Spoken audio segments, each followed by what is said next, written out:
Hey guys, what's up? It's Zyflin here, and today I'm going to be showing you guys how to farm Frost in Warframe in 2019 unless they happen to change it. And the reason I'm saying unless they happen to change it is simply because this is a boss fight that in my mind doesn't make that much sense, because we're reusing boss fights from Mars and Mercury, be that Lich Krill and Captain Vor. From Lich Krill you get Excalibur normally, and from Vor you normally get the Seer and the Chronos parts for the Seer, and then obviously just the straight up Chronos blueprint. So if you've been playing up until this point, you've already beat both of those bosses, so you know how to do them. I am going to be teaching you guys, if you haven't been playing through the game, you're just watching Warframe videos, I'm going to be teaching you guys how to defeat the bosses, of course. But if you've been playing up until Ceres, you have already beat these bosses, and you're going to know how to do them. And I see this boss fight personally more as a gear check more than anything else, simply because like it really drills the point to home to the newer players that you have to be ranking up your Vitality mod, your Ceration mod, Hornet Strike, whatever, your just damage mods, elemental damage mods, and the like if you want to do well in this fight, because there's a lot of adds that spawn in. You know, Lich Krill and Captain Vor, their armor is scaling a little bit higher now, and you're really going to feel it, especially on pretty much any armored enemy in Ceres, which is more or less all of them, because they're all Grenier, right? So their armor is going to be getting higher and higher because their levels are getting higher. They're around the level 15 to 20 mark, right? So they're going to have a higher armor rating, and you're going to have to rank up your elemental mods, such as Toxin or electric elemental mods, to make the corrosive elemental and stuff like that. And obviously kind of dipping your toes into new weapon categories and just trying out new weapons and the like. So because these enemies are armored enemies, we want to be using puncture weapons, and I'm actually going to go ahead and recommend that you guys pick up the Heck. Now the Heck is a quad barreled shotgun, which a lot of veteran players are going to recommend to you guys, and I think that you can get it as early as maybe Mars or Ceres, right? So to get the Heck, you have to be master rank 4.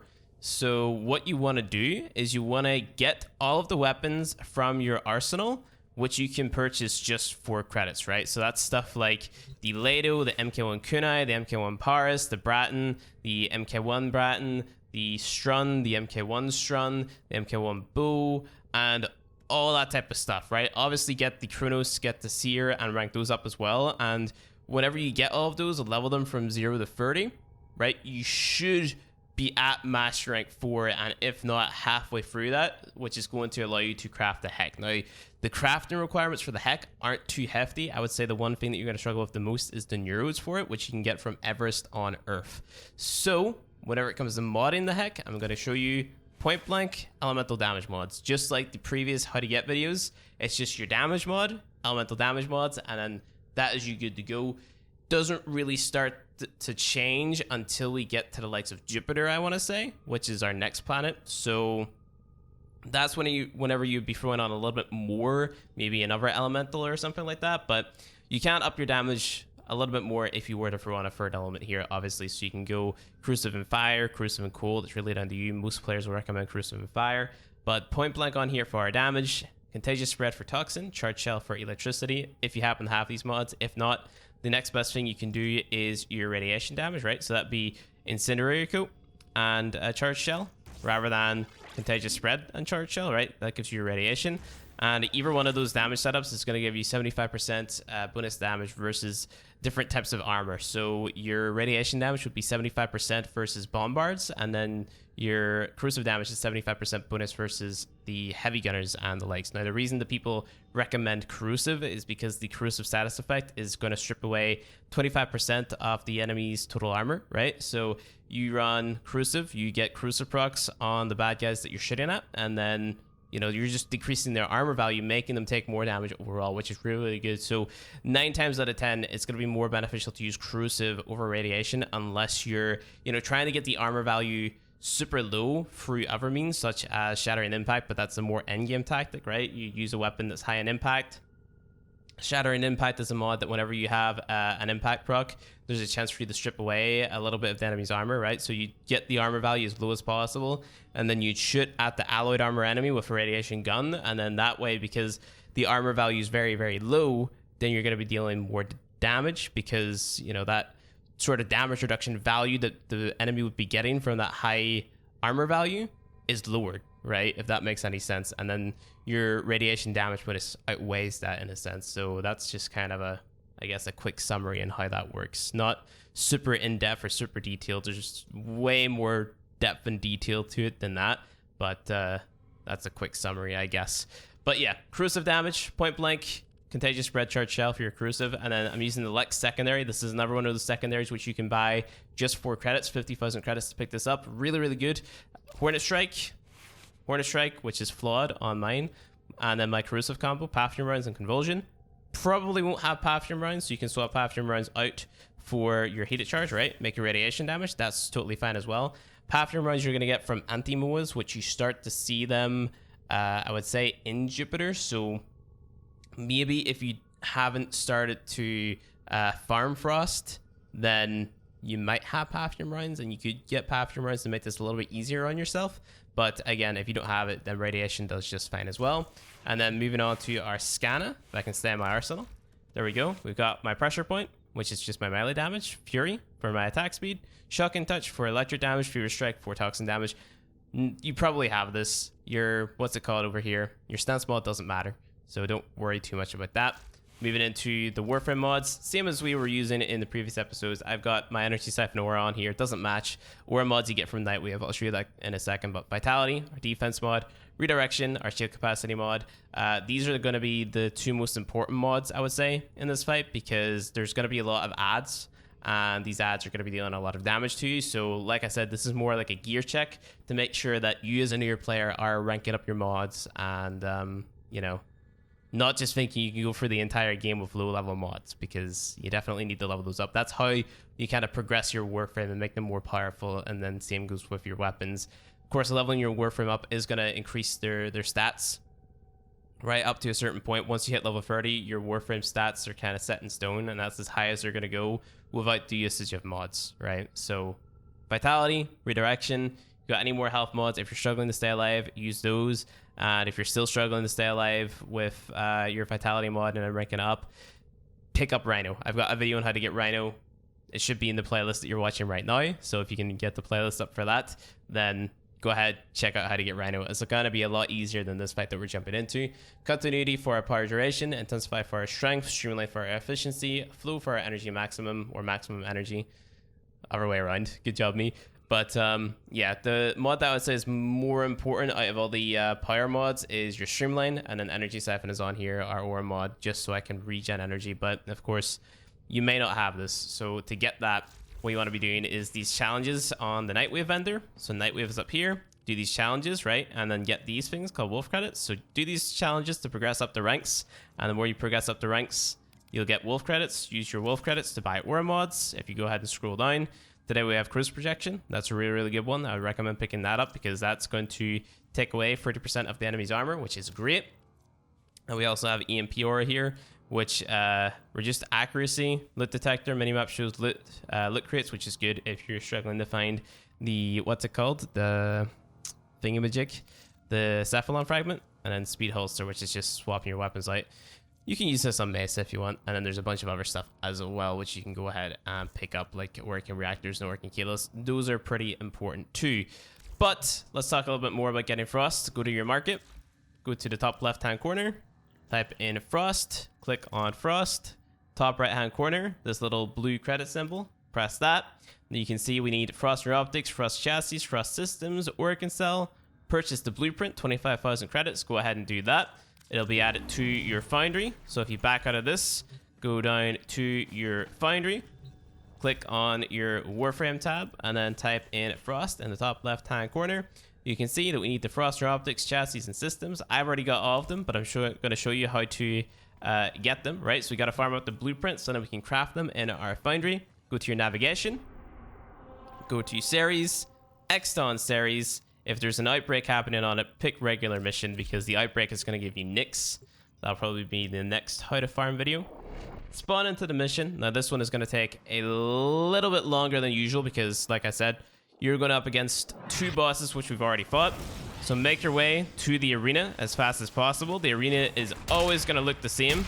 And you can see with the mods that we have on our heck, pretty much one-shot in enemies. But what's going to matter the most is how much you've ranked up your mods, right? Because that's what this mission is all about, at least in my opinion, as somebody who's been playing. So this is the arena right here. You'll know because you'll come up to these stairs.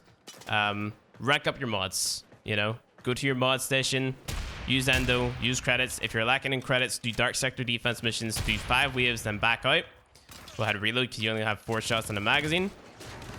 Jump up to the boss area up here. Wait for the dialogue to end because it's not going to start unless the dialogue ends. So wait for it. You got little guys who like to shoot missiles down at you. So here we go. We got Vor and Krill. So what I want you guys to do is focus on Vor first and really stay mobile, right? Because staying mobile is how you're going to dodge a lot of the shots coming out of the ads that are running around, right? So just stay mobile and then try to hit Vor while you're jumping around and doing stuff. So what I recommend is kind of jumping into him and then, you know, going backwards, which is going to allow you to aim a little bit better, I guess. Kill any Xmas enemies that spawn in. Kill the ads that are on the same platform as you so they aren't annoying you, and don't be afraid to use your abilities as well. Of course, use your 1 on Volt or your 2 on Excalibur. And then if you're playing Rhino, then use the 2 on him, maybe the 4. That'll help out a lot. And then kill these guys. We'll put a little bit more into Vor. 1 more shot. There's Vor out of the fight. Awesome. So you just have to shoot Vor. But then whenever it comes to Lich Krill, we got to shoot his pipes, right? So if you recall back to the video where we farmed up Excalibur, you got to get behind him, shoot his pipe, burst it. Whenever his pipe is burst, make him do a slam attack like this. He's going to freeze himself. And he's got 3 more pipes in his back. So he's got a total of 4 pipes. So you just have to rinse and repeat this process until he's got no pipes left on his back. So let's go ahead and try to break the pipes on his back again. You can do this with the Boltor. Keep that in mind as well if you don't have the heck. There's another pipe burst. Gonna beat him into a slam attack. You guys will probably have noticed like a little... You see this little ball here? If it latches onto me, it's gonna latch onto me and explode. If it would like to do it. It's not gonna do it. But if that does latch onto you, what you can do... Okay, it did. Just roll. And then it comes off you. So that's a big fun fact. That was a heavy gunner right there. Gonna go ahead, break the pipe on his back again. Let's see if we can do it. There we go. Awesome. Try to beat him into a slam attack. Use your 1 to damage enemies around you. Nice. He's frozen again. Get 1 more pipe to burst. And then we're good to go. Go ahead, kill that guy. Another guy up there. Got his last pipe. Make sure to keep on jumping around them. Be as mobile as possible. Because the more mobile you are, the less likely it is to hit you. So just keep on hopping around, doing your thing. That's his final pipe burst. Now he's going to go into his enraged state. And what you want to do if you're lacking in the damage section, put up your electric shields as many as possible. You can put a total of 6. And then you shoot through that. And he's going to die rather quickly. That's it. Now use your speed ability to get to the exit. And then you're going to get a part blueprint for Frost. So the chassis and their optics share a drop chance of 32%. The systems is 28%. So systems is the rarest part. And I believe it's like up to 32 times to be guaranteed all the parts. At least that's what it says on the wiki. So here we go. End of the mission. What do we get? We got the neuroptics, right? So what we're going to do is we're going to go back into the ship. Then we're going to go to the foundry. We're going to craft the chassis, neuroptics, and the systems. Those take 12 hours each, and then a bunch of credits as well. And then 72 hours to put them together into the frame. So I'll go ahead and demonstrate that now. So go down here. Go to the foundry. Warframe. Tab. Frost. Top left-hand corner. Chassis requires Morphix, Ribido, Ferrite. Go ahead, craft it. Neuroptics, Neural Sensors, Alloy Plates, Polymer Bundle, Ribido. Craft it. Systems, Control Module, Morphix, Salvage, Plastids. Alright, craft it. I'm going to go ahead and rush them. If you're a newer player, do not rush them because you need your platinum. Your platinum is valuable. I'm going to go ahead and craft Frost. And then we're going to rush him as well because I have the platinum left over. But it says I need to buy a Warframe slot, right? So I'm going to go ahead and buy a Warframe slot. And there we go. It's going to be added to my inventory. I go to my arsenal. Press equip. Type in Frost. I've got a level 0 Frost. Go into the modding section. He's going to be He's going to have capacity, which is equal to that of my master rank, right? So 26, I'm master rank 26, so he's got 26 capacity. D on the aura, dash in the modding section, and a D in the modding section with no Orkin reactor equipped, right? And that's going to double your mod capacity no matter what it's at, and then it's going to scale up. So let's say you put it on whenever you're level 2 with Frost, or you're master rank 2.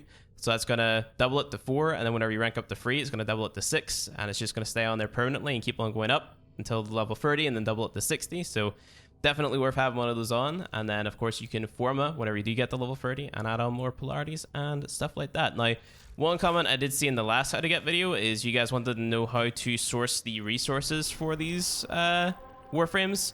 Go around all the planets, right? So let's say, for example, we take a look at Earth here, click on resource drones, and then hover over this, and it's going to tell you what drops. What I would say is do a defense mission or a dark sector defense mission, and then farm your resources that way. So in defense, you've got a set amount of enemies that are going to spawn, where in survival, it's kind of random based on how big the tile set is and how often you're killing, right? So defense is a more surefire way of farming resources, at least in my opinion. Some rare resources that you might be wondering how to get: Jupiter for neural sensors, right? Do IO in Jupiter or the boss on Femisto. Control modules you can get from the Void. They're a rare drop, so just do a defense mission on here. Tyrannus, I believe, is one. Yep, Tyrannus, that's the lowest level defense mission, and you can get there as early as Phobos. And then there is a bunch of other stuff. So for example, polymer bundles can be found, and same with plastids, they can be found on Uranus, plastids on Saturn, and let's see, what have we got on Mars? We got morphic salvage gallium. Phobos has got morphic salvage gallium. Oh, wait, that's Mars. Whoops. There you go. Ribidomorphics, plastids, you know, all that cool stuff. And then on Ceres, we've got alloy plate circuits, working cells, detonite ampule, all that good stuff. So that is how you get Frost, guys. Frost is a great defense frame. There's a lot of people out there who give Frost a lot of flack. They're idiots. Don't listen to them. Frost is a great frame. I would say he's probably one of the better, probably is the best defense frame in the game, because his third ability, his snow globe ability, is a big bubble that you can put around a defense point, and the animation, the cast time, is more or less instant, right? And then, of course, it scales based on how many times you cast the snow globe, right? So you keep on casting the snow globe, it's going to keep on stacking up health, and you can throw on power, strength, and armor, I believe, to increase the overall health of each individual snow globe that you put down. So you can have a really, really tanky snow globe, which is going to protect the objectives and do all that jazz, and he's great. So anyway, guys, that's going to be it for the video. If you enjoyed it, hit that like button below. If you want to see more Warframe content from me, hit subscribe, and I'll see you guys in the next video.